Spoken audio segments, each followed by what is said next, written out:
রাতকে ভালোবাসার অন্যরকম এক অনুভূতি, যে অনুভূতি অন্য কারো কাছে নাই। এই যে আমি রাতে বসে আছি একা একা, আমার কিন্তু কোনো কিছুর প্রতি ভয় নাই, কোনো কিছুর প্রতি কোনো অ্যাট্রাকশন নাই। আমার নিজেকে একটা অন্যরকম অনুভূতি আমি নিজেকে নিয়ে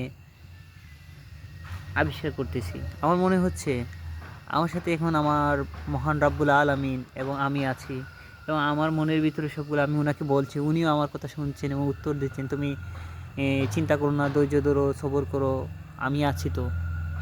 পৃথিবী তোমাকে ছেড়ে গেলেও সব সম্পর্ক তোমার সাথে মুখ ফিরিয়ে নিলে আমি তো তোমার কাছে মুখ ফিরিয়ে নেব না।